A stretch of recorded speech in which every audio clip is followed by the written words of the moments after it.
Mère a volé l'épée de son gendre, puis est allée la vendre au prêteur sur gage. Le patron est resté bouche bée en la voyant. Mais la mère a cru qu'elle ne valait rien. Elle n'en a demandé que 1000 $.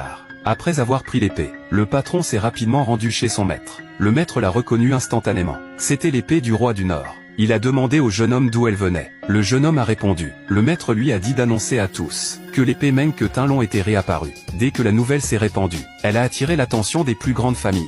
Pour s'emparer de cette épée, elles ont pris leur jet privé pour Gyeongju. La nouvelle est aussi parvenue à la déesse guerrière. En l'apprenant, elles se sont immédiatement rendues au marché noir. Pendant ce temps, le gendre simplet cherchait frénétiquement l'épée. La mère, de retour à la maison, a vu le bazar à l'intérieur, et l'a violemment insulté. L'homme a demandé où était l'épée. Elle a répondu qu'elle l'avait vendue, disant qu'il prenait des déchets pour des trésors. Mais elle ignorait qu'elle avait vendu l'arme qui protégeait le pays. L'homme était en fait le puissant roi du Nord.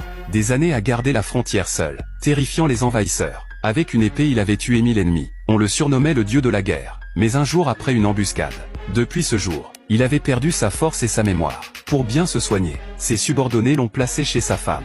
Mais toutes ces années, la famille de sa femme l'a méprisé, vivant de coups et d'insultes quotidiennes. La mère, pour de l'argent, a même fiancé sa fille à un riche héritier. Choqué par cela, il a retrouvé mémoire et pouvoir. Mais pour trouver le traître, il n'a pas révélé son identité. L'épée symbolisait son statut, et était sa vieille compagne.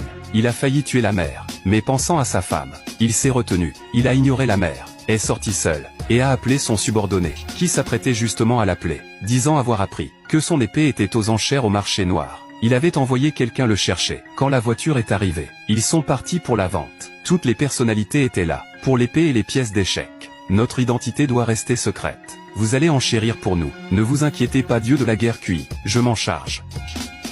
Que fais-tu ici? Mon père m'a envoyé accueillir un VIP.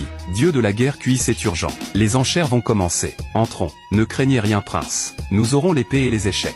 Pourquoi sont-ils là? Bienvenue à tous, à cette vente anonyme. L'objet mis aux enchères aujourd'hui est une relique rare. L'épée Menke Tinlon du roi du Nord, ainsi que les pièces d'échecs du pouvoir suprême. Prix de départ 10 milliards. L'épée du prince vaut bien plus. Je propose 20 milliards. Que fait ce type là-bas? Menke Tinlon et les échecs sont inestimables. Ils valent bien plus que 100 milliards. Déjà 15 milliards dès le début. Je ne peux pas suivre. Vieux bonhomme, tu veux rivaliser avec moi? Je propose 50 milliards. Tu dépenses mon argent sans compter. Je suis ici sur ordre du dieu de la guerre QI, pour acquérir les trésors du roi du Nord. Faites-moi cette faveur, et ne surenchérissez plus. Menke Tinlon et les échecs sont un cadeau que je prépare pour le banquet de retour du prince. Je vous demande de me faciliter la tâche. Mais comme c'est une enchère, le plus offrant l'emporte. Si quelqu'un veut rivaliser, qu'il continue. Personne ne surenchérit. Alors tout revient au dieu de la guerre QI. Félicitations dieu de la guerre QI, pour ces objets précieux du roi du Nord.